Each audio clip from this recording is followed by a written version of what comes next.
Yo, what is going on, everybody? I appreciate y'all for tuning in to this live stream. As I'm trying to get back on schedule. It's the school stuff. The school stuff is making things a little bit difficult. But in any event, I'm Marcus. Here we talk about attorney reactions to trending events, news, topics, all of that good stuff. If you get some value out of the content, hey, I'm appreciative. I know it sounds repetitive, but like, share, subscribe.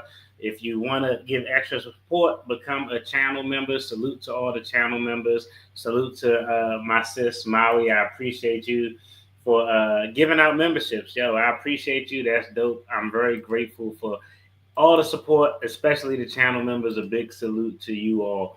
Now, today we're going to talk about family. You just got to deal with the family that you're given. We got family members who do wild stuff, who get on their nerves. You may be the family members who get on someone's nerves. You never know, but hey, you can't choose who your family is. You just got to kind of deal with them and love them. Sometimes you got to love them from afar, but it is what it is. We're going to dive into stories, two stories today. One I think was actually a great prerequisite to our main story, but is the first story is about former NBA Finals MVP just 2 years ago on the Boston Celtics, Jaylen Brown. His father, hey, we love our family, but sometimes family do stupid shit. And if your family don't do stupid shit, you might be the person doing the stupid stuff.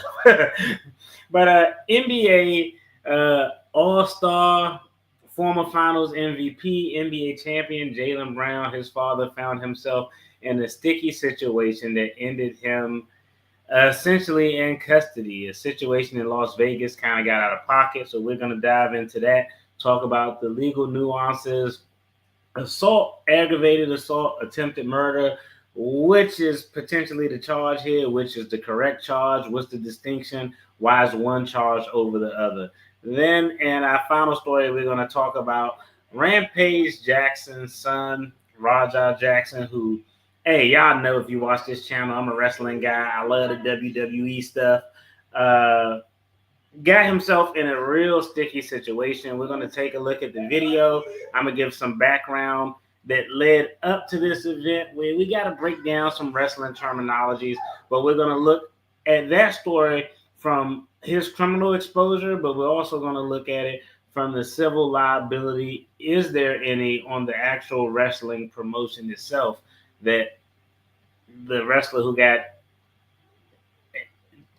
crazy situation, who found himself in that crazy situation, could potentially sue the promotion itself for? So again, let's go ahead, dive into our first story of the night. Jaylen Brown, his father's wild situation. I got to take periodic pauses because, you know, YouTube don't like you running the story too long without taking pauses to add to the content. Let's get it.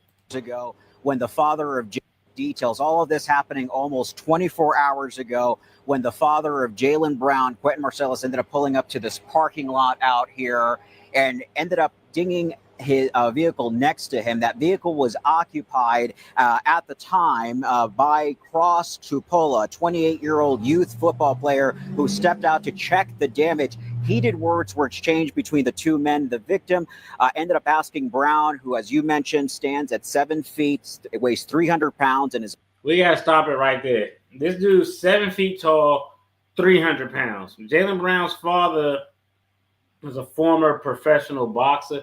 7 feet tall, 300 pounds. I don't even really think you got to be stabbing anybody. I'm just going to say, like, probably nobody going to really want to fuck with you. Like, do you really want to mess with Shaq? No. Even if Shaq 60, you like, nah, I don't want to risk it. You don't want to risk it. So it's actually crazy that a knife even came into play. The other thing is, I'm just going to be honest, this is definitely a situation that it clearly shows bruised ego often results in people actually being deleted, people getting their ass whipped. I've seen it all the time as a defense attorney where someone would say something like, someone can say, man, F you, you a B, while we're sitting in the house. But the minute you go outside and talk to that same person that way, hey, their ego bruised because it's in public. A lot of people are not here because they said something to someone and their feelings got hurt.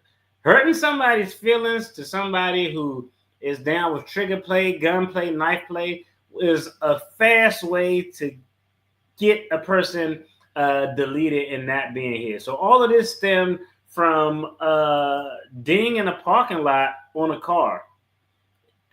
That's crazy. A ding in a parking lot on a car. That's right. But that's right above dinging in a parking lot. A ding in your vehicle in a parking lot in a car is right above somebody stepping on your shoe.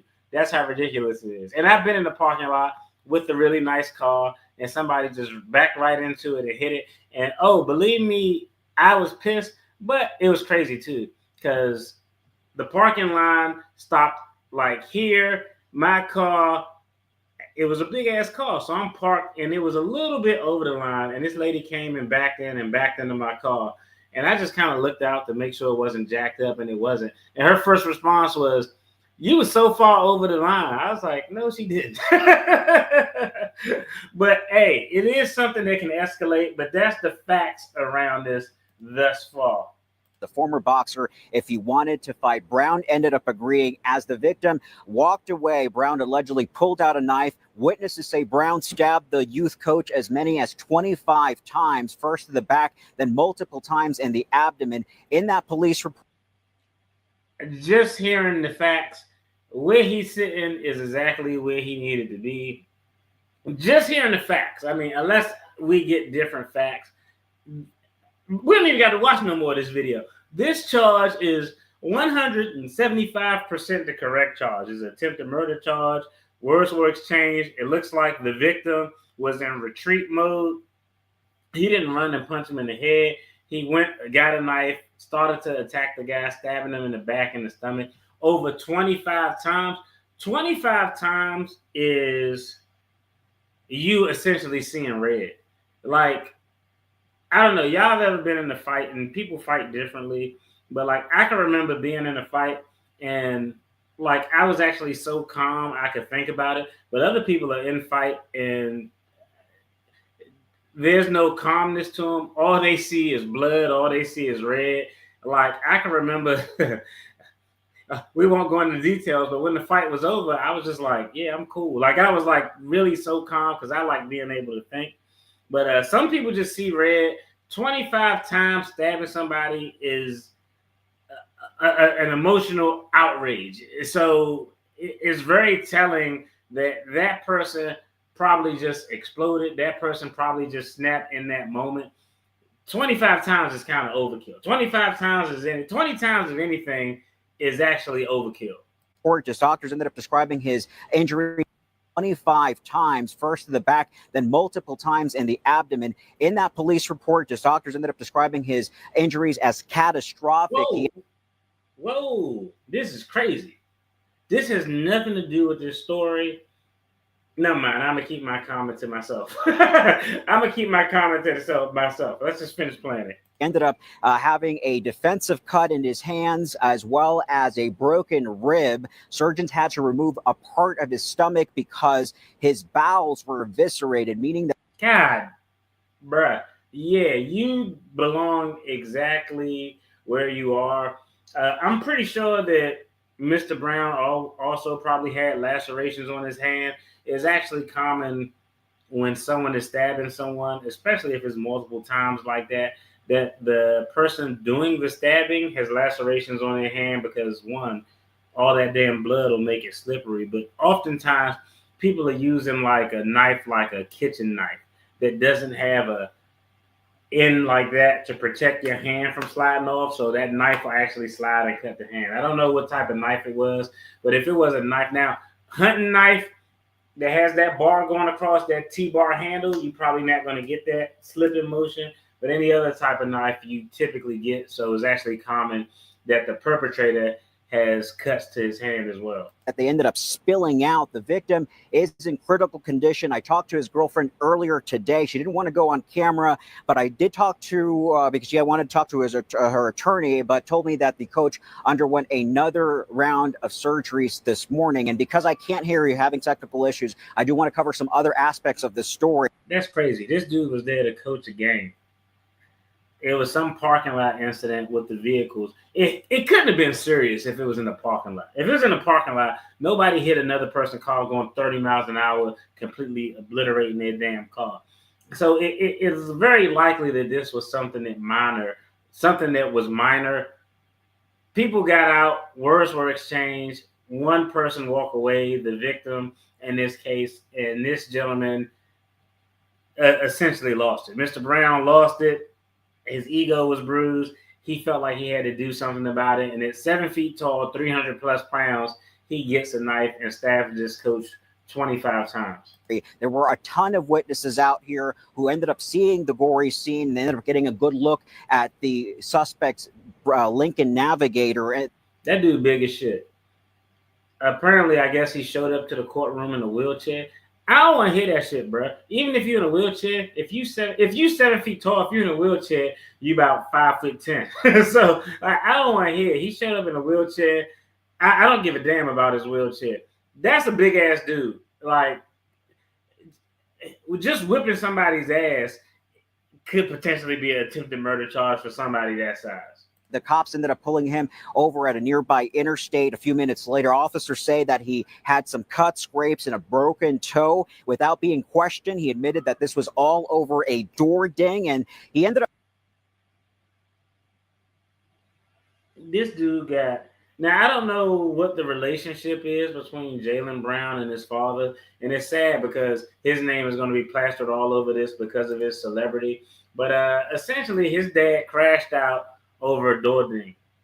If him and his son have some type of relationship, I'm sure he probably has a very comfortable life. I would like to know what type of car he had.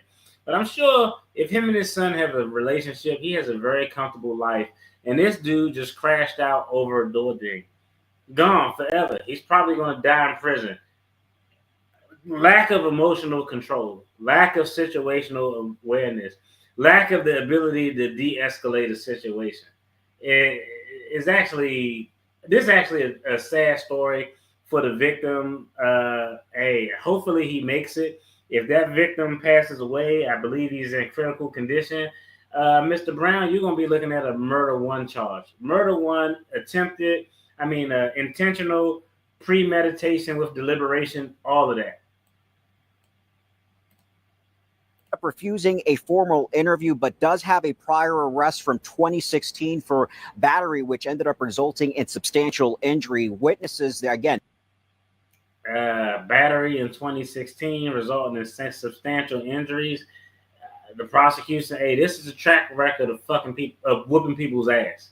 Bad thing to have when something like this is going down. Several of them out here ended up picking him from photo lineups, and police say that evidence showed that he was the aggressor. Brown now is being charged with attempted murder. He made his first court appearance this afternoon at 1:30 local time. Prosecutors ended up arguing there that he is a danger to the community, noting that the brutal nature of this attack.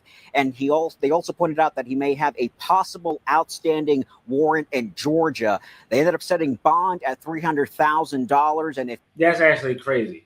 That's actually crazy that he got a $300,000 bond. Like, that's actually low as hell. Normally, a charge like this, you normally, in my experience, I've only been doing this for 15 years and some change. Normally, a crime like this, judges will put a no bond on you. They're like, nah, bro, 25 times, you don't need to go nowhere. Do not pass go. Do not collect $200. Go straight to jail. So the fact that he got a bond, on this is actually crazy. I don't know if it was because of his son's celebrity status. I don't know if it was because he only had the one prior contact with court. But most judges, in my experience, would not have given somebody a bond for stabbing someone 25 times who walked away, who is now in critical condition. And this charge could potentially be upgraded to murder if that gentleman passes away. Real quick, some of the legal nuances here, and I think the biggest discussion is again aggravated assault. They didn't even go for that. Stabbing with a knife, the use of a weapon, and intent to cause serious injury. Attempted murder, prosecute must prove that there's an intent to kill and an overt act. The fact that there were multiple stab wounds to vital areas, we heard some of the heinous descriptions they gave, is actually going to be used by the prosecution to prove intent. The defense may argue that the intent was only to injure and not kill. The prosecution is going to flip it and counter that argument by saying that, hey, these were repeated stabbings. If he wanted to injure the guy, it would have been 1 or 2 stab wounds, just enough to eliminate the threat. The big issue here is every witness said that the guy was walking away. Once the person is walking away, there's no rational way that you can say there was a threat of death or severe bodily harm. Premeditation could elevate it to attempted first-degree murder is proven on these facts. If someone said, yo, what do you think the reasons are that they would say premeditation? I mean, let me know in the chat. Premeditated or not? I agree, Kelly. 25 times $300,000 bond. Let's say he got to pay 10% of that. $30,000? $30,000 to get out for stabbing somebody who may actually end up dying is actually crazy work. The premeditation that they're going to use, the fact that it was thought about, was the lapse in time between the argument and when the victim disengaged the argument. That's normally what they'll do. If me and you are arguing face to face, you at least have some specter of saying like, hey, I don't know, he was reaching. I don't know if he was reaching for something, so I just did something. But that's not the case here. This guy walked away. Then if we start the clock from the time the guy walked away, according to the news report, he actually goes get the knife at that point, then comes back. Once you have a break in whatever the situation could potentially be, and even if they're face-to-face arguing, there still isn't enough there to say that there's a threat of serious bodily harm or death, because I don't know how big this coach was, but bro, you 7 feet, 300 pounds. The only person who could probably be face-to-face with him in an argument and he legit have a threat of severe bodily harm or death is like Shaq or Yao Ming or something. Outside of that, I don't know. What was this coach? 5'10", 6 feet tall, maybe 220 pounds. Like, no, it's just nothing here. This is an easy case. I don't think you're going to get much pushback from anyone on this case. Presenting these facts to the jury. Again, did not pass go, did not collect $200, get up out of here. We don't want to see you again. I think that's how this case is going to play out. Now, this next case, I don't know if it's easy. I don't know if it's an easy case. I don't know if it's an attempted murder. I don't know if it's an aggravated assault. We're going to have to look at it and talk about it. Let me go ahead and share the screen because I actually had to pull up a separate window. Let's see how we're going to do this. All right, let's go. Let's see how we're going to do this. All right, so we got it squared away. Hold on, I'm gonna have to move this around because this one is a little different from showing the YouTube video. All right, but a little bit of background. Raja Jackson is former MMA mixed martial arts fighter Rampage Jackson's son. It's actually an interesting story how he got custody of his son Raja, but I'm not even going to go there. Now, this story starts at a wrestling promotion, a lower tier wrestling promotion called Knox Pro Wrestling in California. Knox Pro Wrestling is owned by a former WWE wrestler named Rikishi. Rikishi is, if you grew up in the 90s, late 90s, early 2000s, he was kind of a big deal. It's interesting because three of his sons are wrestling now. His daughter-in-law is also wrestling. And so it's a family event. They Samoan, Samoans are like they like wrestle football. They big people, so they all wrestlers. So Rikishi owns this promotion. Now this promotion does have a tie to WWE, not in a sense that's really publicized, but a bigger wrestling promotion will use a smaller wrestling promotion as like a feeder network for new talent. So Knock X Pro Wrestling would be like a feeder hub for potential talent in the future, or if they need a jobber. What a jobber is just a wrestler who nobody knows, and you're just gonna get in the ring and get your ass whipped by a very popular wrestler. Like, so they may need a jobber, somebody just to come in there and get their ass whipped, so this popular wrestler can look good. And they normally don't want to have their other WWE named superstars. They'll get some local guy from a local promotion to do it. Okay, so the persons involved here, we're going to talk about the names. One is a wrestler named AJ Mana. AJ Mana is kind of a big deal at this lower tier Knock X Pro Wrestling. AJ Mana is friends with Raja Jackson, and he's the person who gave Raja Jackson the invite to come to this wrestling event. Next up, we have Syko Stu, who is the victim in this case. Syko Stu, 44-year-old white male. You'll see him in the video. Former Army veteran. I actually saw a video he did where he talked about how he had PTSD from normal military stuff and how he thought that he wouldn't be able to handle the crowds. But a former military guy, veteran, those are the main three characters. Now, there are some other people will watch the videos about 7 minutes. I'm going to take some intermittent pauses. But we're about to dive in. Real quick before we dive in, I said veteran. And, hey, I just wanted to give a big condolences to the family of two YouTubers who I actually watched who were very helpful. One is a YouTube channel because I'm older than your boy. Sometimes the joints don't be jointing. Like, hey, my right knee is about 27 years old. My left knee about 62. But the YouTube channel is Bob and Brad, and they're the most popular physical therapists on the internet. They got, I think, over 1 million subscribers. So hey, if your joints is achy, they will get you squared away with some good content, exercises to do, explaining things. But one of the persons on that channel passed away recently. So hey, condolences to the family. Rest in peace to him. And another one is a YouTube channel called Combat Craig, and it just made me think about it because a character or person in this story is a veteran. Combat Craig has a YouTube channel that's specifically geared towards helping veterans, specifically helping veterans with their disability claims. As somebody, many of y'all probably know, I went through the claim process from being 0, 10, 30, 70, 80, and a lot of the information I got to help me facilitate that process I got from Combat Craig's YouTube channel. So rest in peace to him. Condolences to his family. Two great YouTubers who provided a lot of help and entertainment for people. So I just wanted to say that before we dove into this video. All right, so let's go ahead and get this queued up. Right now, we're going to start out with the opening scene. You got Raja Jackson about to enter this wrestling promotion. He tried to go through security.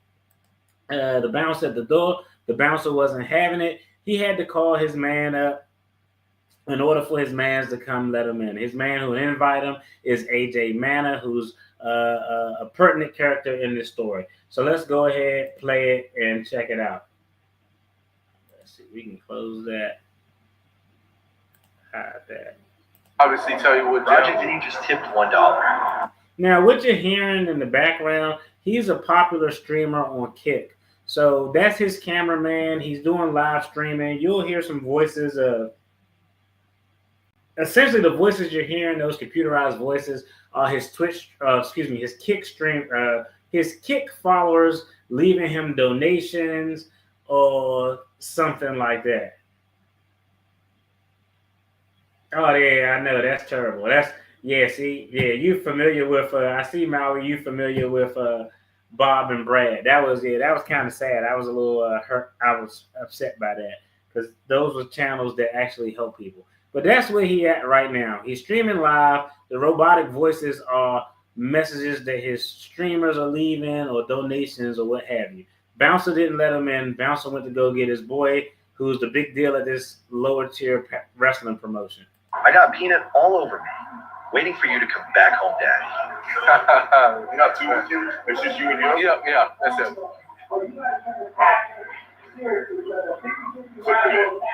I appreciate it.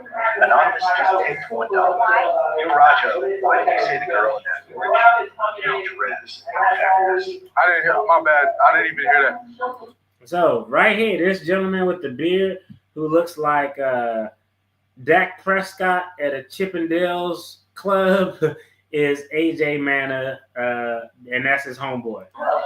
What's up, bro? Why you look like a stripper at a gay stripper? I'm just as president. All right. So the video jumps around. I'm gonna give context. So right here, they walk through. They get to the back of the building where the event is going to happen. Now this is interesting because everyone back here in the back of this event is either a wrestler, a promoter, a referee. Generally, the consensus is that everyone who's behind this event, who's out here right now, is in the business in some form or fashion. That's a key fact we're going to have to know. Now, a lot of times you're going to hear them refer to people as oos, like, hey, oos, do this. Nah, oos, this oos. All of that means is like dude or bruh. It's just a wrestling term that's popularized by the owner of this wrestling promotion, Rikishi, his sons. They wrestle under the last name Uso, and they call each other Oos. All of these guys are a bunch of Samoan guys here, so they refer to everybody as Oos. So that's, when you hear that, doesn't mean anything nuanced. It's just another word for saying bro or dude or something the equivalent. That day I fucking hate you. I hate this dude. Nice to meet you, bro. Nah, you're one of my favorite wrestlers here. Fuck him. You're the coolest. Yeah. All right, so right now in the picture, the gentleman with the beard in the back is Syko Stu. He's going to be the victim in all this. The gentleman to the right of Syko Stu is the promoter. The promoter is the person who organizes the event. He helps develop and cultivate the storylines, who's going to win, who's going to lose, who's going to be a good guy, who's going to be a bad guy, who's a heel, who's a baby face, all of those types of things. Just tonight, yeah. I remember Elprez whooping my ass. Yeah. I first started out. Yeah, I remember that. You're my favorite wrestler because of that. Get the fuck out of him. Yeah. Where's the real McKill at? Where's he at? You don't even need to worry about him. You need to be worried about Syko Stu. Syko Stu? What, you don't know me? Hell no. Yeah. Hey, I think that's what. All right, let's pause it right there. Syko Stu fucked them up. Syko Stu clearly fucked them up, all right? But let's put a little bit of context on it. So Syko Stu approach. Now, you got to remember, let's give Stu the benefit of the doubt. Everybody back there is in the business. Everybody back there is in the business. I see people wearing referee shirts, all sorts of spandex and leotards on. And I agree. I see all sorts of people with spandex and leotards on and everything. So everybody back there is actually in the business. Syko Stu sees this guy's camera.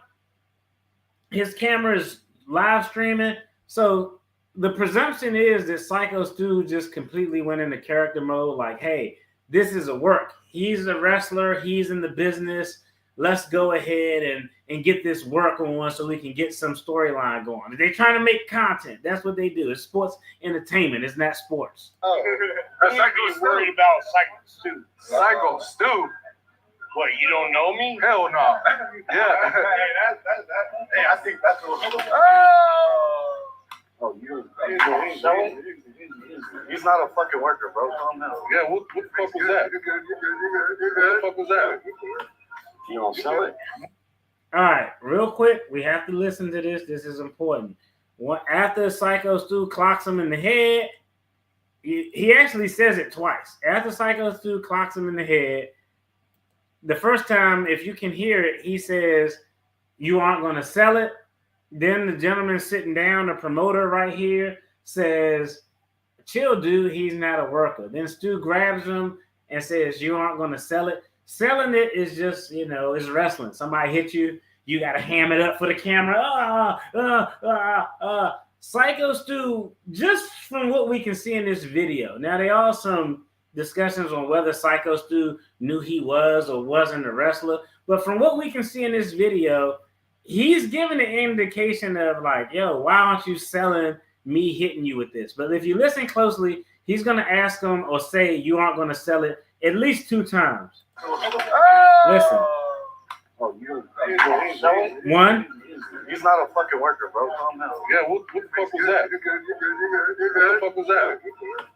You don't sell it? 2. He's not a fucking worker, bro. What the fuck was that? Hold on. I don't play that shit, bro. Nah, I will fuck him up, bro. I know you will. We're good. I will fuck him up, bro. I don't play that shit, bro. So what do you go? Yeah, dude. Nah, fuck that, dude. Yo, Stu, come on there, Pia, something. I don't know, but sorry about that, dude. He always think that we're working over here like it's part of the fucking storyline. Okay, so Syko Stu is under the impression of, yo, this is a work. I'm going to just be honest, okay? Let's just be honest. I think under these conditions, that's a fair assumption. If everybody back there is in the wrestling business, he sees this guy hammering it up with other wrestlers. I think that's a fair assumption. Now, it may not be the smartest thing to just hit some random ass black guy, with a beer can without having a conversation of, is this a work or who is this guy? You might want to know that shit beforehand. But hey, if I'm in a room, if I'm in the back of a strip club and I'm in the dressing room and it's nothing but butt naked strippers and bikinis and lingerie running around, and there's a lady holding the mail bag, but she got on a scantily clad dress male outfit, and she can legitimately be delivering the mail. But is it fair for me to assume in that environment, well, like, hey, you kind of got your cakes hanging out too? I assume you part of the.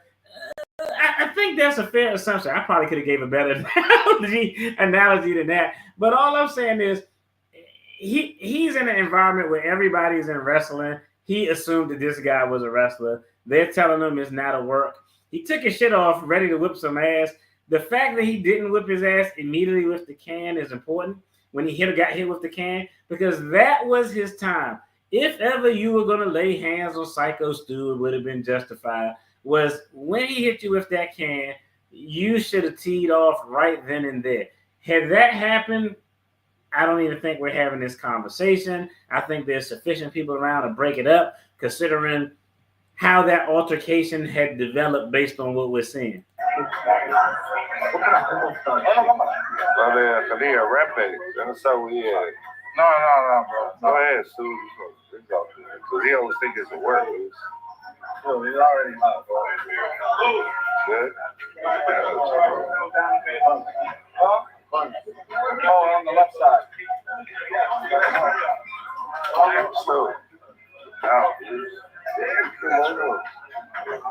So everybody explaining it to him. Stu apologizes, holds his hands out. Raja's like, I'm not shaking your hand, dude. They're going to try to smooth things over right here. Like, seriously. No. That's for me. I know it's for you, but we're trying to solve something right now. We don't want no heat. We don't want no problem. No, I'm cool now, but you know what I'm saying? We just want to make sure everything's okay. He knows he fucked up. He's trying to apologize and stuff. Anything is part of the, we just don't want no problem. We are apologizing. I'm sorry. I appreciate that. We draw money on the get sweat. That's a real shit. You got apologies. Get out of hand sometimes. Work. Now, just the FYI, as a result of that hit, there are reports was that he was suffering from a concussion, which could be 100% valid.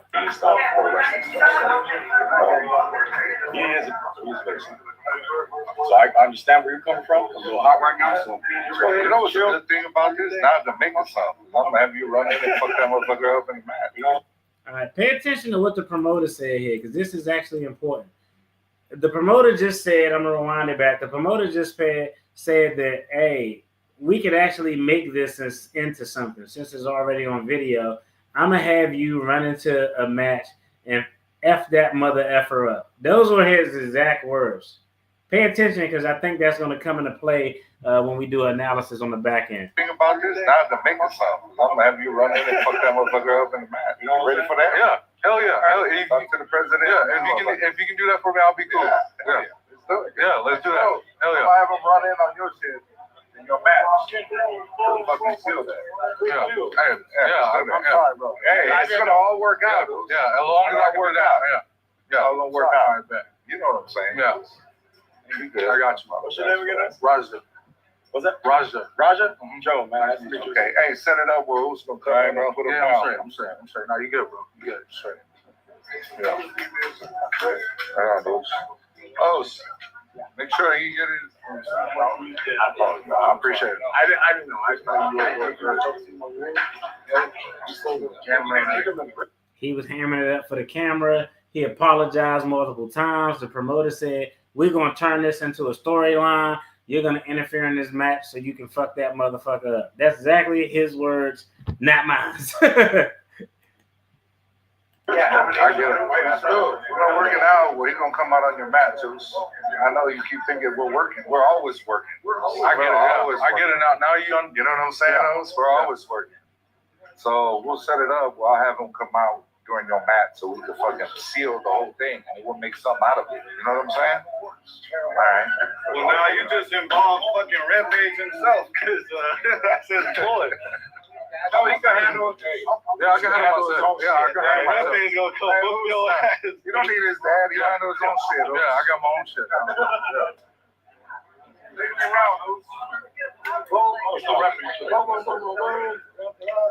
No one go chill out over there? Yeah. Then you have that help spot, right?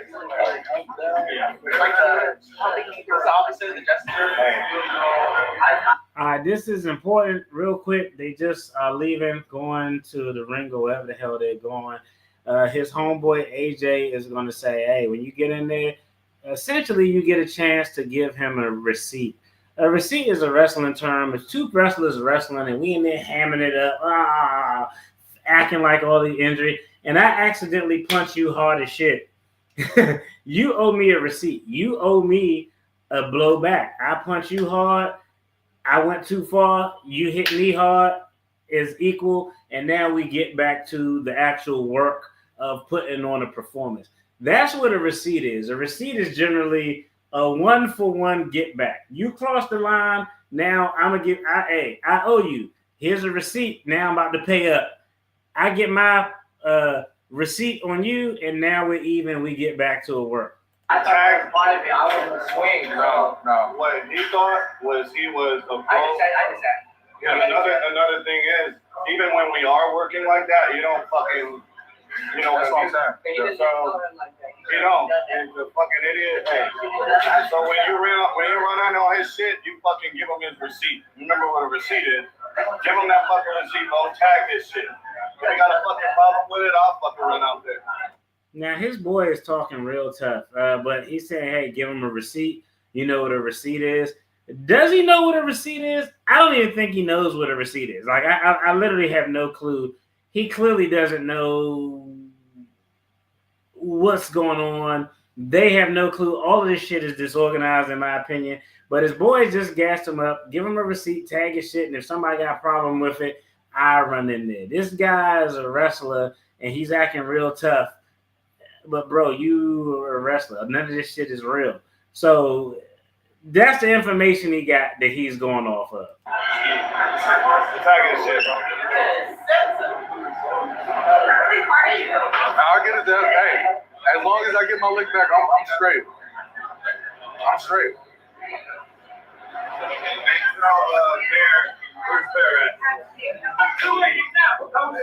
All right, so now let's fast forward. We're in the match right now. Syko Stu's in the ring. This gentleman is Raja sitting right here. He's still live streaming. Now, there is other video footage out here that's interesting. I'll just explain so we can get the context before we go to this scene. Because some of the comments he was replying to on his live stream aren't in this video, but I want you to have the context. Essentially, his chat room was gassing him up. His chat room was like, yo, you won't punch that dude, you won't slam him. He's going back and forth with the chat. I'm going to hit him, I'm going to slam him. Do y'all want me to hit him first? Do y'all want me to slam him? How many subs? 50 subs, and I'll knock him out. A sub is like a donation. I think it's like $5 on Kick or something like that, and they get $3, so $150. But he's essentially getting gassed up by his chat about what he is potentially or could be about to do to this guy. That's point number one. The other context you have to have is, and I didn't know this, but apparently him and his father, Rampage Jackson, have a unique relationship. And Rampage like constantly kind of ribs him and jokes with him about things. Early on, Rampage actually gives him a call because I guess Rampage followers were telling them about where his son was at. And he calls his son and he says, hey, what are you doing at an event around a bunch of men in like tight pants? Like he kind of just ribbing them and everything. And actually in another video, what you see here is Raja saying something to the effect of, my father will never be able to say, or my dad will never be able to say that I'm a B, that I'm a bitch. That's essentially what he says. So it's interesting. So it goes to show like, hey, it's a lot of ego involved in this. He don't want to look soft in front of his father. His father is calling him, kind of ribbing him for hanging out with all these guys in tights and everything. His chat is gassing him up. He don't want to look soft in front of the chat. It's being recorded. You got hit in the head for carrying around a bunch of guys and you ain't do shit about it. All of these things are compounding, just kicking him in his ass, and his ego is just getting bruised and bruised and bruised. So that's the context of where we are. I highlighted a few key portions of conversations he was having with his chat that I think were relevant. So let's go and check it out. No, watch. Watch what I'm about to do. As soon as they tell me to go, I'm gone. Watch.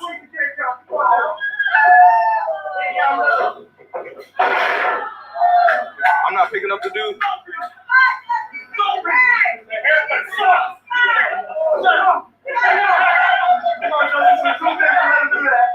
What? How do you like that, huh? That's all right. Yeah, what's your hair at?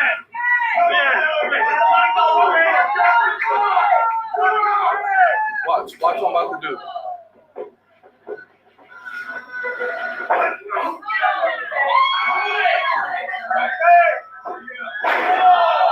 That man sounds hard as shit.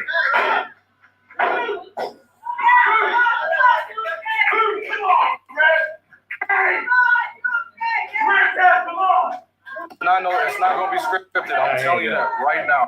Ain't no script, bro.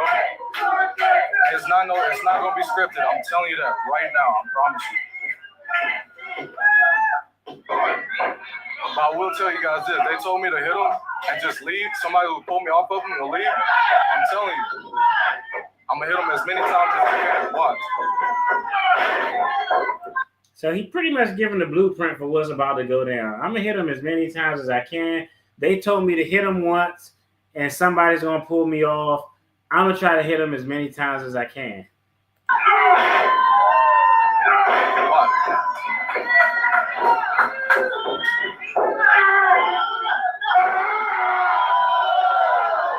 not going to fake it. Exactly. They don't want me. They don't want me in there for real because I'm not going to fake it. Watch. That's what you got. That is what he did because they told us. So what? And then as soon as I do what I'm doing, I'm leaving. All right, I'm not faking. As soon as I do what I'm doing, I'm leaving.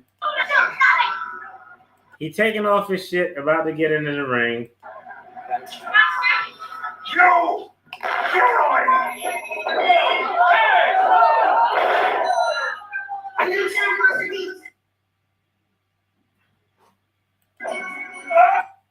All right, now this slam is actually crazy. There is a wrestling move that kind of looks like this. It's called an Alabama slam, but the twist he puts on this slam, the way this guy hits the mat, he was a done deal. Once he hit the mat and his head hit the back of the mat, he was immediately out. All right, we can't show all of this, but imagine those punches 22 times. He proceeded to punch this guy 22 times. Now, there is some issues here. I'm going to fast forward it real quick, but there is some issues here because just as a planning standpoint, all of this shit is actually piss poor. This shit was planned horribly. It was planned horribly. I don't even know how the fuck he got off 22 punches. The guy was knocked out after the slam. Maybe 2 or 3 punches. The ref didn't intervene. The other wrestlers didn't intervene. They half-assed intervened. It wasn't until this gentleman right here actually got down to the ring to intervene. And I don't know who this gentleman is who's locked up with them, but he clearly has been wrestling for a while or has some type of training in actual wrestling or jiu-jitsu because, let me see. I'm going to see if I can rewind it. Let me see. Stu's knocked out. All right, that's the slam. Stu's knocked out. At some point, Raja tries to do a double leg takedown, but this guy has actually perfect form to defend it. He has a wide stance. He has leverage. He grabs his legs the first time. This second time, if you can see how his left arm is, he hooks his arms this way to prevent him from actually being able to slam him. So, but for this guy right here in the red, Stu actually might have been dead in the ring.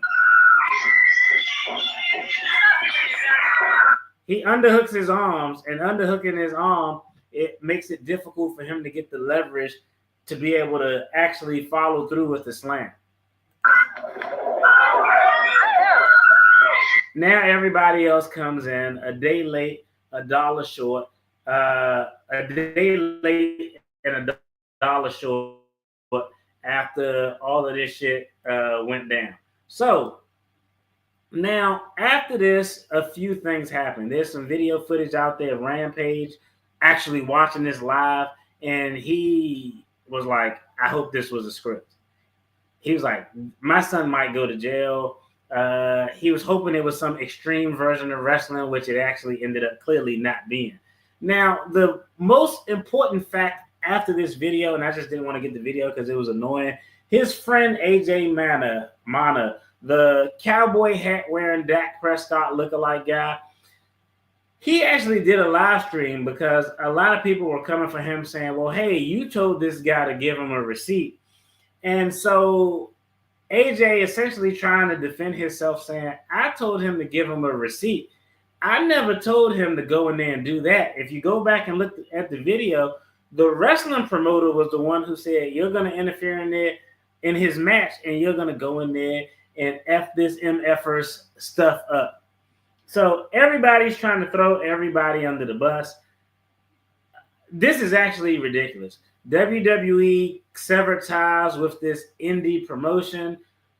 So first and foremost, if I'm Syko Stu, I don't know how much money Rikishi has. I don't know how much money this wrestling promotion has, but I 110% agree that the wrestling promotion itself should be sued. 100%. They should be sued for negligence. They clearly had a duty to protect their wrestlers. They clearly breached that duty. And because of that breach, Stu suffered damages and he got fucked up. It is what it is. Clearly negligence there. So he does have a lawsuit against the wrestling promotion. He's going to have a lawsuit just from a civil standpoint against Raja Jackson for actually following through. Right now, this is being investigated by California investigators. They're investigating this. I don't even know what the fuck the investigation is about. Like, I'm going to just be honest. Like, this is just my take. Some people are saying, well, he hit him with a can. He had a concussion. He wasn't in his right mind. All of that shit is irrelevant. Whether Syko Stu knew he was a worker or not, All of that shit is irrelevant. We can only go by the facts of what we see in the video. It looks as if Syko Stu was under the assumption that he was a wrestler, a worker, and he was trying to give out content. He made an apology. Raja appeared to accept the apology. At that point, there's absolutely nothing going on. Now, one of the issues or one of the things that people are talking about, give me 1 second, let me pull something up. All right, so right now, like, there's a discussion. Is it assault? Is it aggravated assault? Assault is essentially any unlawful physical attack, which is clearly satisfied here. Aggravated assault depends on the severity of the injuries. Repeated blows against an unconscious person. Yeah, you're looking at aggravated assault. Felony battery, yeah, probably so. It's probably going to rise to that level. Felony battery is generally substantial bodily harm. Hospitalization is required in most instances. Now, the question is this attempted murder? Really, what it's going to boil down to, the distinction between the felony battery attempted murder is if prosecutors prove intent to kill. Striking an unconscious man repeatedly in the head, plus Raja's statements that were made before the assault, is given intent to me. I don't know. Y'all let me know what y'all think in the comments. Do you think, just off of what we saw in the video, that's the only facts we got before us, do you think that there was an actual intent to kill there? Some of the nuances are going to be premeditation.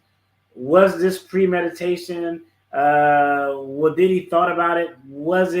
Did he have the requisite state of mind to intend to harm this guy, or was the intent to actually kill him? Raja reportedly said he was going to attack, which could be used against him. The provocation defense is going to be weak because the retaliation was just so fucking excessive. It was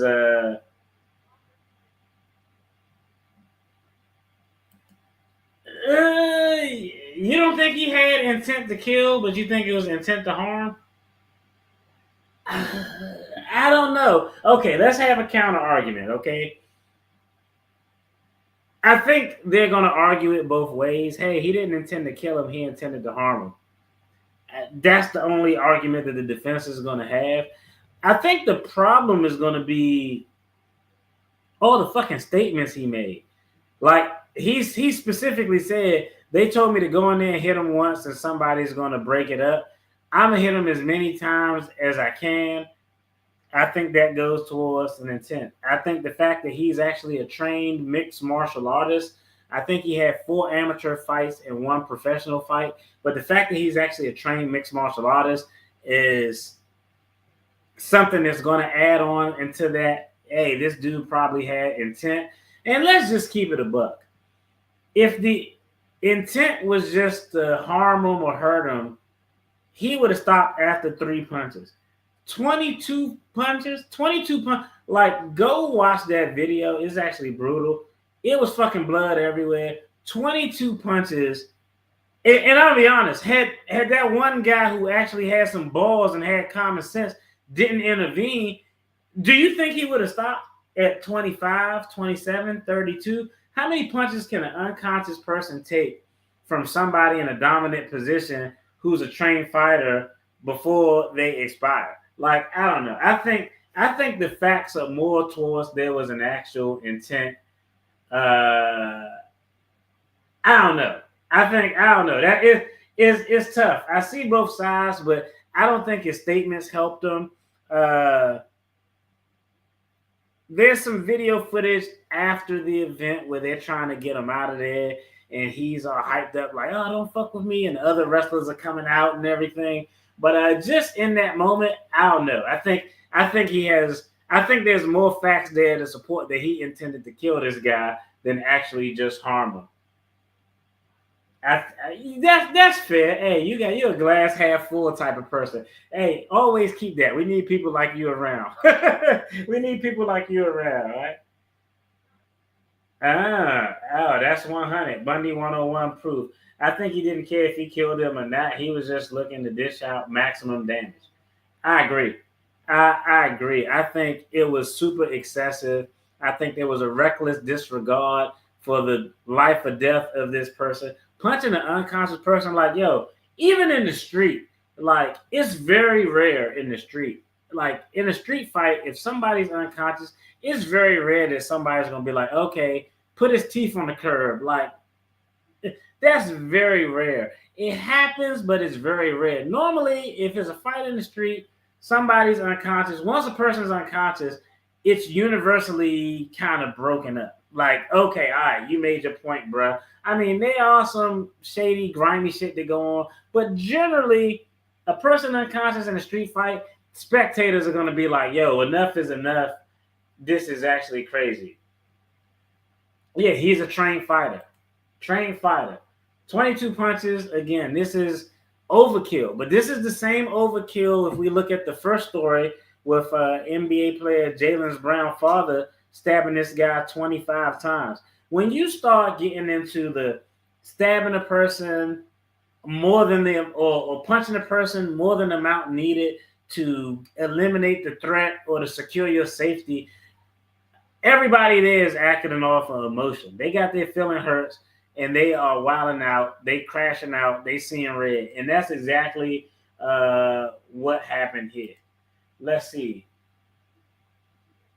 That's fair. That is that is completely fair. Now, at the time I saw this video, let me see.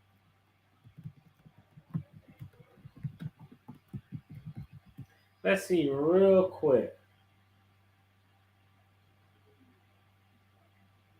That's actually crazy, bro. LAPD is ass. Like, LAPD is actually ass. I'm looking it up.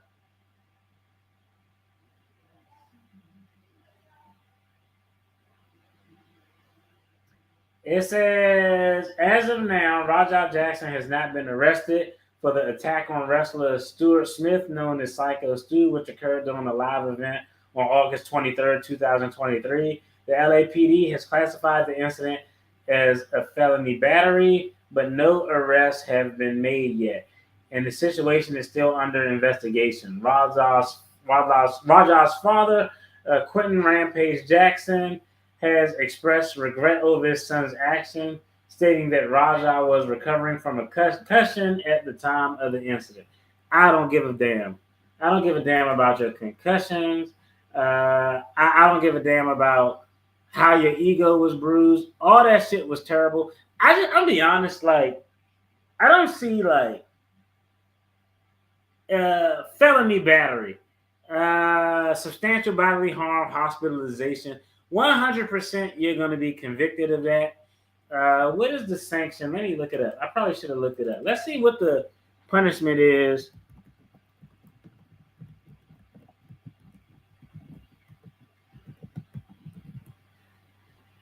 Let's see.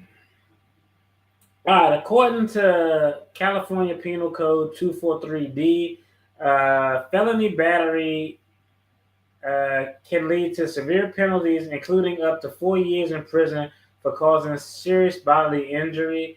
If a deadly weapon is used, it could be 10 years. So if they go with the felony battery, which he would 100% be convicted of because it's just substantial bodily harm, hospitalization is required. Check. All the boxes are checked. He's looking at 4 years. Attempted murder, because Stu is in good condition. It looks like he's recovering.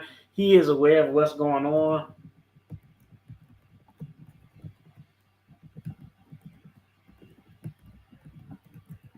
Let's see.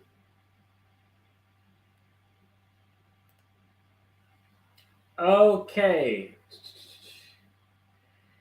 All right. Attempted murder in California can result in severe penalties, including life imprisonment for first-degree charges and 5 to 9 years for second-degree charges. All right, so let's see. Let's see the attempted murder first. All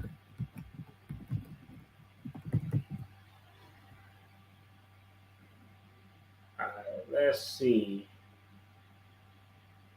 Okay, so in California, attempted murder can be classified in 2 categories. first degree attempted murder and second degree attempted murder. Attempted murder, first and second degree penalties in California. In California, the penalties for attempted murder are severe, reflecting the gravity of the crime. The law treats an attempt to take someone's life as a serious offense, even if the person who was attacked survived. The law classifies attempted murder into first and second degree charges, each carrying different penalties. First degree attempted murder involves premeditation and deliberation intent. A conviction can result in a life sentence with the possibility of parole. If the person attacked is a peace officer, firefighter, or other protected individual, the minimum sentence would be 15 years to life. Second degree, a lack of premeditation and deliberation. The intent to kill is present, but the act was not pre-planned. A conviction typically results in the person sentenced to 5, 7, or 9 years. The exact sentence will vary based on factors such as the use of a firearm, the infliction of great bodily injury, the victim's status, and the defendant's criminal history. So first degree attempted murder, a conviction can result in life in prison with the possibility of parole, and it involves premeditation. Was it planned and was it deliberate? Second degree, you're looking at 5, 7, or 9 years, and the attack, there was an intent to kill, but it was not pre-planned. I'll be honest, I think they could charge first degree attempted murder easily. I think they could charge it, and I actually think that that is a viable claim. Y'all let me know what y'all think. I think that first degree attempted murder, based on that definition, it invokes premeditation and deliberation. Did he have the intent? Did he plan it out? Him talking to his chat, essentially Teletube. He on Teletube just telling everything. Him talking to his chat about, they said I could hit him. I'm not going to stop. When I get in the ring, I'm real. They don't want me in there. They said to hit him once, but I'm going to hit him as many times as I can. Like, what the fuck do you think if you're a trained fighter is going to happen if you hit a person as many times as you can before? Like, I don't know. Like, worst case, best for him, worst case scenario, he's charged with first degree attempted murder. I'm gonna be honest, like, y'all let me know. Do y'all think you can improve intent, premeditation, and deliberation? That this was planned, he intended to kill this guy just based on the facts that we have? Or do you think the intent to kill was present, but it wasn't planned, it wasn't deliberate? I don't know. I think a first degree attempted murder charge is legit. I could see a jury going on with that. Dude gonna bring his toy in here. I'm not about to play with this toy with you right now. I'm almost done. This dude is ridiculous. Let's see. No excuse. I agree. They felt as soon as that shit happened, his cameraman should have cut that shit off immediately. Like, if there's nothing ever good comes, no good comes from recording buffoonish behavior. Nothing comes from it. No excuse. I agree. He should be charged. Let's see. Oh, no worries. I appreciate it. Hey, Bundy 101 proof. Shout out to you for tuning in. Everybody in the chat, Maui, Kelly, I appreciate all y'all as well. But yeah, I mean, if I'm on a jury and they put attempted first degree murder, guilty, I'm probably going to check that box. Definitely committed a felony battery. Let's move on up the road. Definitely, I think an intent to kill was there. Was it premeditated? I don't know, but I think it's more evidence to suggest that it was premeditated and deliberate than it is to just say, hey, he intended to kill the guy, but it wasn't deliberate. He didn't have the intent. It wasn't planned. I just don't know. I wasn't planned and deliberate. I think it was. I hope he gets charged with attempted murder personally. Yeah, dude is unhinged. Yeah, you gotta be able to cut that shit off. You gotta be able to separate your sport from real life shit. You know what I mean? Like, all of that shit is not one. I don't know if you all remember. I'm gonna tell this story and get out. I don't know if you all remember NFL player Ndamukong Suh. And Ndamukong Suh, he was a beast. He was a defensive end. And it was a play. He's on defense, and the play was over with. And the offensive player was on the ground. And while the offensive player is on the ground and there's a foul, Sue takes his cleat and stomps down on the guy's face with a fucking cleat, and the guy almost loses his eye. And like you got to be able to separate. Like in sports, they want you to be aggressive, especially MMA, boxing. They want you to be aggressive. They want you to be on some, like kill your opponent, show no mercy. But you got to have a strategic head. The other thing too is if you're going around live streaming, you got to have one person on your team who actually got some fucking common sense. Like, even if I'm the cameraman, bro, like cut the live stream off, but still record the footage. But I don't know. Like, I wouldn't record none of that shit, but I don't know. All these people snitching, I agree he should actually be gone for a long time. That type of shit is unacceptable to me. When you're an athlete, you have to know how to conduct yourself when you're in the ring, and you need to know how to conduct yourself outside of the ring. Because all the jurors are going to see is like, yo, this dude is a trained fucking fighter. Your father's a mixed martial artist, probably one of the top 10 or 15 most popular. You've been trained. You had amateur fights. Now you're a professional, and you just fucked up this veteran who, from everything we could see in the video, he probably thought everything was over with. So he had no reason to defend himself. I don't think that he even thought to defend himself because he thought it was all over with when the guy apologized.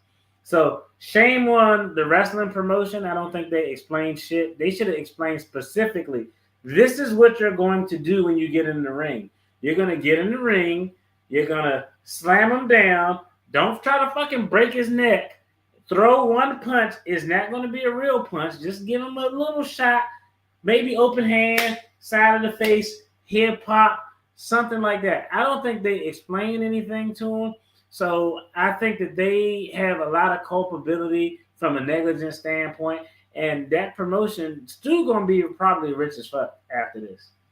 Like, he's going to be rich as fuck after this, deservingly so, because he could have not been here. Yo, I appreciate everybody for tuning in. Y'all let me know in the comments. Do y'all think it's a first degree? Calm down, dog. Do y'all think it's a first degree attempted murder? There was an intent to kill, and it was premeditated and deliberate. Do you think it was second degree, where there was an attempt to kill, but it wasn't premeditated, it wasn't deliberate? Or do you think it just goes to, it was a felony battery, substantial bodily harm, hospitalization, but nothing else? Let me know, what do y'all think? Where do y'all think it falls? Where does it fall on the spectrum? Me, objectively, I'm looking at this as objective. I think the prosecution would be within their rights to charge it as first degree attempted murder. And I think it's enough evidence there to get a conviction. I appreciate it. Y'all have a good one. Be safe. Be blessed. Peace. Okay, dog. Hey.